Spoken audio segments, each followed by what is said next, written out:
Hi everybody, welcome back to the channel. It's Chrissy Sawyer here. How are you doing? So I believe we have a full moon today, tomorrow, and it's happening in Pisces, and it's happening in Pisces in both Western astrology and true sidereal. So it's a true Pisces full moon. So the energy feels very gentle and loving, inquisitive, receptive, feminine, cosmic, very open. And it's asking what we are receiving or what we're willing to receive.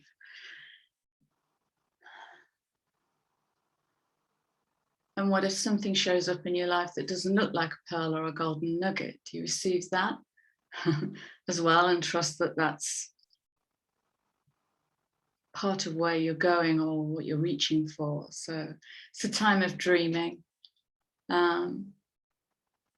It's a time of bringing clarity to illusion as well in that receptivity.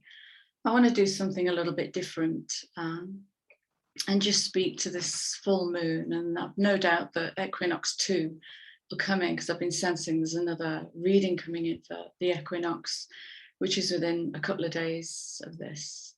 So I was guided to pick up this gorgeous old book of mine. And just open it to a page. So let's start here and see where it goes. Page 26, 26.8, doing the karmic work. Yeah, balance, choices, decisions. We've got heart energy right at the center of that 26.8. Saint or sinner. It's beautiful. Then said a rich man, "Speak to us of giving." And he answered, "You give but little when you give of your possessions. It is when you give of yourself that you truly give. For what are your possessions but things you keep and guard for fear you may need them tomorrow? And tomorrow, what shall tomorrow bring to the overprudent dog burying bones in the trackless sand as he follows the pilgrims to the holy city? And what is fear of need but need itself? Is not dread of thirst when your well is full, the thirst that is unquenchable? There are those who give little of the much which they have, and they give it for recognition, and their hidden desire makes their gifts unwholesome. So this page is speaking to me about the give to get paradigm. It's asking a question about getting out of our own way as well, into selflessness. And it's asking us to have a look at what need is driving our pursuit. Yeah, what need is driving our pursuit, right? And there's a beautiful image that comes with this. It's that naked, feminine, open, receptive, vulnerable, powerful self. And I want to do something else that's different. So this is a jar of sentences that I use when I do group work. And I'm curious what will come in on the back of this reading. I think it's that one.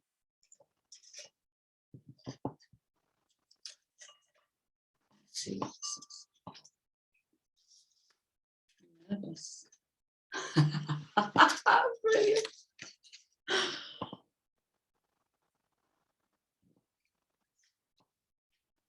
How would I describe intimacy? Well, you know, and if you put that sentence, that's really speaking into that vulnerable, selfless giving. It's the most intimate giving of all, because it requires nothing. Let's pull a few cards and see what this is speaking into.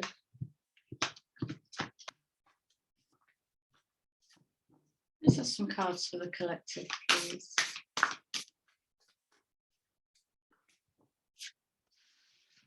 Easy.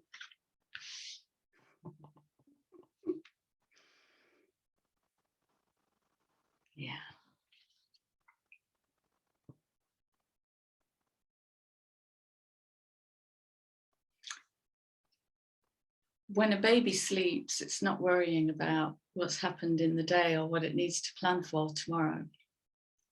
It just sleeps.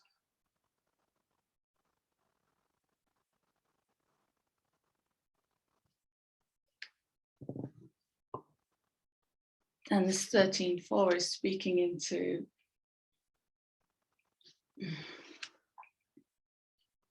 inner conflict.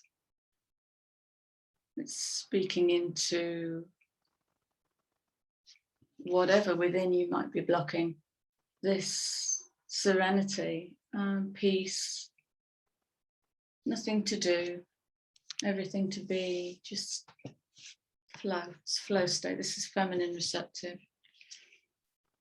And no surprises here. Open your heart, coming in on that initiatic 10, that bolt of lightning, the masculine fire coming out of the dark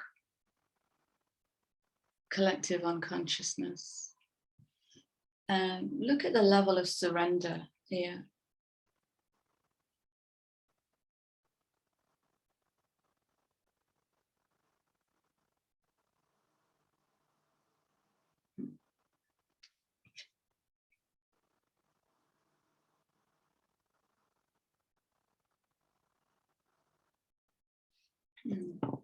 And what if I just receive in this and trust? Because there could be a question in here of, you know, swans can be quite aggressive and violent.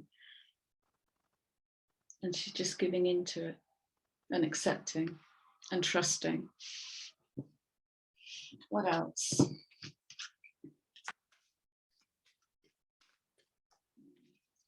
What if you're exactly where you need to be right now? And surrender to that and let go of planning and forward thinking and all the anxiety that comes with that. What if you're exactly where you need to be right now?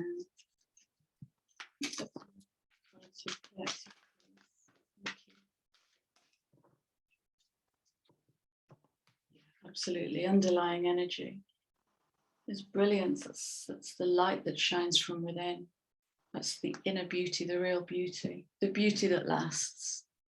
This is what we've been cultivating. Yeah, absolutely. Underlying energy in the other deck.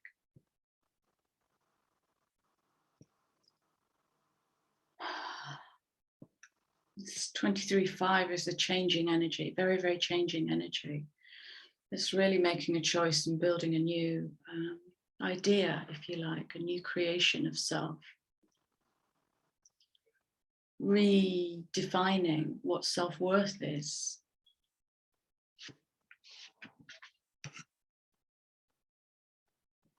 Do you deserve that level of peace and serenity? What comes in that stops that? Or can you completely surrender to that?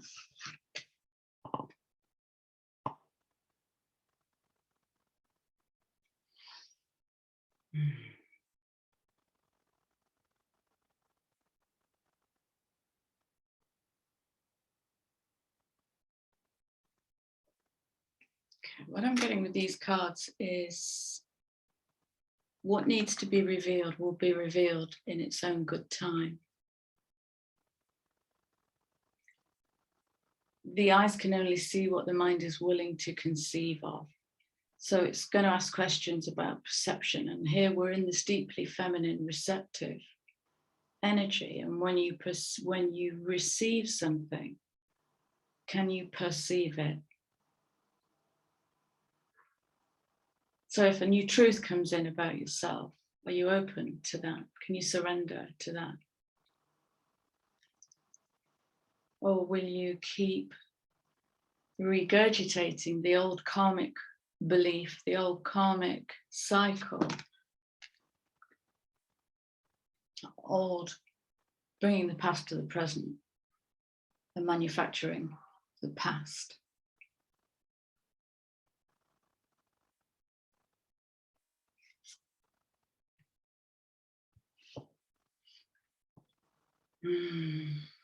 Yeah, this speaks into the ancestors as well. After I did the Equinox reading, I got some really strong messages about transcending paradigms, about transcending astrology. I've spoken about this before, about archetypes, and I've actually got a deck of archetype cards, and what if I punch through them? What if I punch through astrology and just go straight to the void? Because the message that came through in that Equinox reading was it was a message about where we look up and ask for help rather than look in and pull what we need out, because everything is in here. And so we might keep looking out to ancestors and ancestral beliefs, and that's all changed. And at some point we need to let that go with respect and with love. And again, can you perceive that? It's like war, and the way that we celebrate war, and we keep dragging it with us like some sad old baggage, celebrating it every year. And we'll be doing the same 11/11 this year, marking war in our calendar. And where do we mark love? Where do we celebrate love? Well, Equinox comes to me. All right, let's pull a few tarot cards. And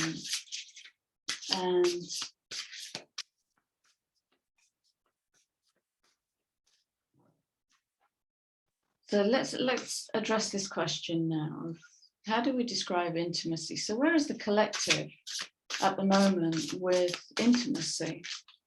Intimacy with self, intimacy with others, openness and willingness. And whoa, look at this, cards spewing out all over the place.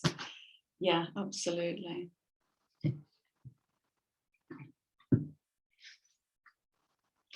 First card to show itself is the Chariot, the vehicle. Chariot is about movement. It's also about choices. And in the traditional Chariot card, I believe there's a black horse and a white horse, and it's about gaining mastery of that polarity, which to date largely we've been navigating as a duality. It's good or it's bad. Very often in client work, when a client has a realization, they want to go straight to, is that good? Is that good or is that bad? It just is. It's movement, it's change. And again, the eyes can only see what the mind is willing to conceive of. And so if we keep deferring to, is it good or bad? We're not going to get that, oh, that's different. What if it's just different? It's just different. So Chariot is signifying movement.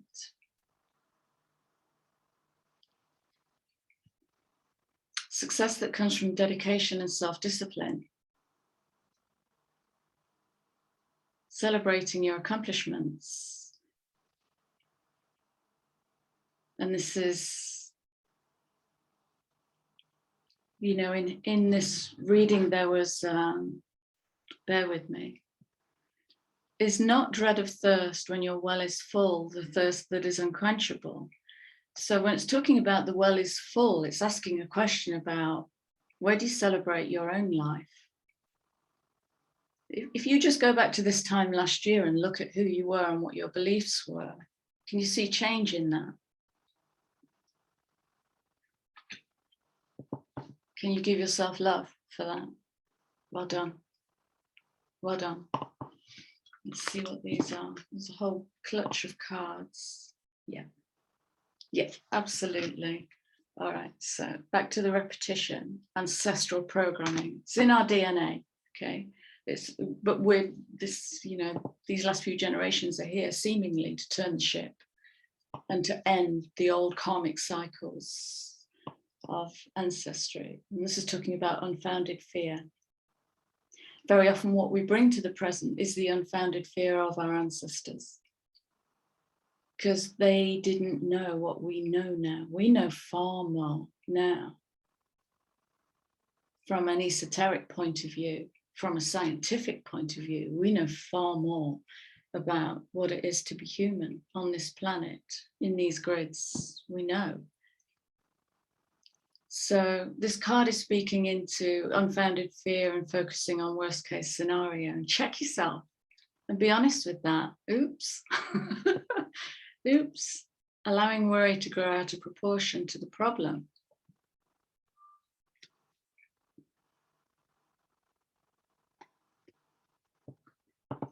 Yeah, wow. Well, if that isn't the most Piscean card. High Priestess, full moon. I don't need to say any more than that.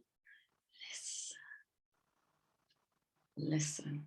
Listen. That's all you have to do. Listen. Sometimes you'll have to respond. And that may challenge you. It's coming in on this 2 energy. Okay. Balance. Choice. Trusting your intuition, careful reflection before taking action. Insights that come through meditation. Making a cup of tea can be a meditation, so don't get too serious about that.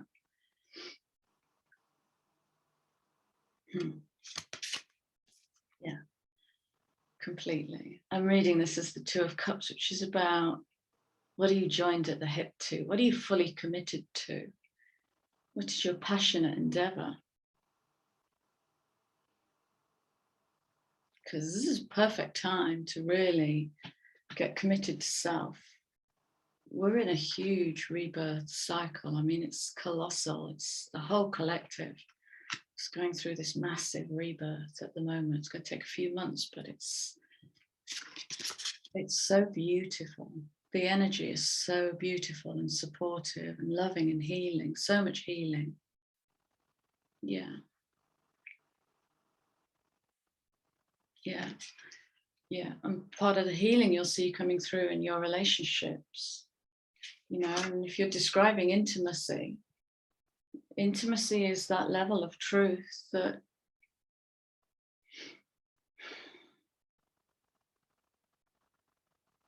asks itself, what is this serving? What is this relationship serving?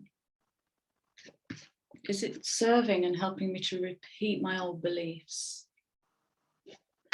You know, when I made these sentences for workshopping, the first sentence that came, and it came in on the High Priestess, create some sentences for group work. And the first sentence, and I started writing and 5 pages came out of kind of sentences that are going to guide us through this next probably 6 to 8 months of transition. And the first sentence that came out was, who am I without my burdens? And I've tested this sentence on several people and they've all gone, ooh. Right? It's coming through the ancestors and they want us to let go. I feel that so sincerely. Move on into greater expressions of love and intimacy. Let go of people or things that no longer serve you. You know, it might be a favorite pair of shoes. It might be a home. It might be friends. Now is the time to focus on career. Well, you know, let's say investment. What are you investing? It's like 2 of Cups energy. Now is the time to focus on what are you committed to? Even if your whole life boils down to 2 things, 3 things.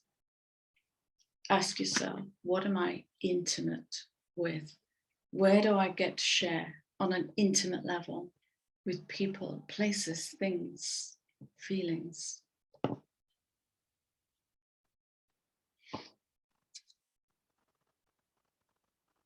Mm.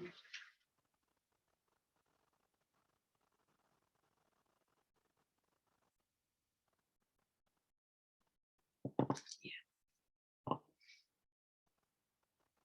So 4 speaks about foundation, what foundation we stand on. And one of these people looks quite guarded, careful about what they share. And the other one is just glowing. There's no sense of limit. There's no limit to resource here. It's just giving of that full well. It's just giving. Self is not in the way, you know. It is when you give of yourself that you truly give. So this might be a beautiful birth of people sharing their giftedness in a really true way, not in a way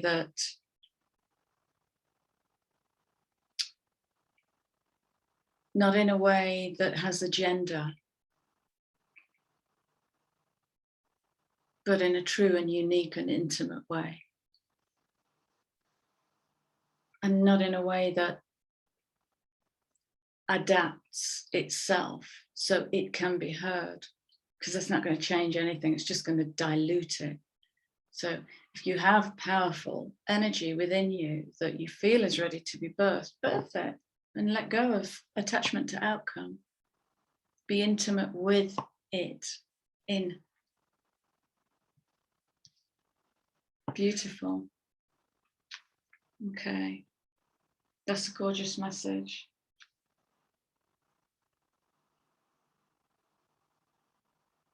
Yeah. And the underlying energy talks about meticulous attention, kindness to others. The meticulous attention, when that attention is given to self, it cannot help but radiate out into the world. If this is loved, that will be loved. And that will bring love. It's physics. It's physics. All right, so let's pull, a Divine Abundance card from Pisces to all of us. What would be the Divine Abundance card from Pisces to all of us? And from the Equinox. Let's see if we can generate 2 cards from Pisces and the Equinox.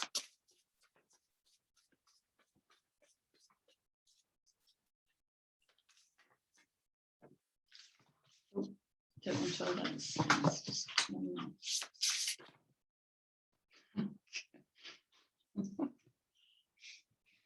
Right. Yeah, wow. Yes. Okay. So Pisces, when I said, did I say at the start of the reading, what if you're exactly where you need to be right now? So Pisces is saying, help me trust that there's a plan far beyond what I can see through my fears and illusions. All right, so this is going past ancestor. That's big. Past ancestral beliefs. And we have a regurgitative 4-card Equinox. Yeah.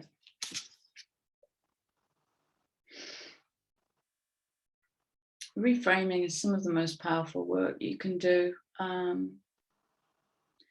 Why? Because the mind makes it real. The mind generates the world. You know, everything that gets created in the world comes through the masculine of creation, which comes out of the feminine of receptivity, and those two together create. And what we've created isn't set in stone. It can be changed by reframing the mind. You know, if you imagine a brilliant cut diamond, I believe there are 72 facets and a brilliant cut diamond, and you can view the world through any facet that you choose and make it real. It will make sense from every direction. There's so many ways of viewing the same thing. This is happening for me, not to me. Detachment. Again, look at this. Detachment from what we know. With detachment, you finally feel whole inside, with or without the fulfillment of a particular desire. Ironically, that's often when it is fulfilled.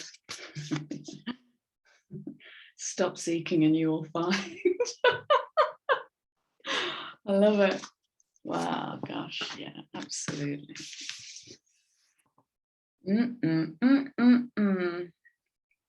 Play without purpose is what I'm hearing. Allow me to give compassion and love to the little one. Let me attend to its deepest needs and feelings. That's intimate. That's very intimate. And here we go. Of course it is. Pisces is cosmic, you know. It's cosmic. Eternity is far more creative than the rigid, constrained, and exhausted ego. That speaks straight into the give to get. Speaks straight into the give to get. To give for recognition and hidden desire makes the gift unwholesome. The ego is exhausted. Another question might be, how would I describe how intimate I am with my ego? Because the ego can be loved better and healed better by reframing, taking its hand and sitting at your table, working with it. It's one of the most sensible things I ever did when I started doing this inner work, is to make friends with my ego. So my lovelies, that's beautiful, a beautiful message. I've no idea what to call it. Cosmic, loving, giving. This is a beautiful energy. Yep, enjoy it. Right, I'm going to leave you with my love. Please like, share, subscribe, drop me a comment. Welcome new subscribers. It's so lovely to have you here. And I'll see you all again soon. Bye.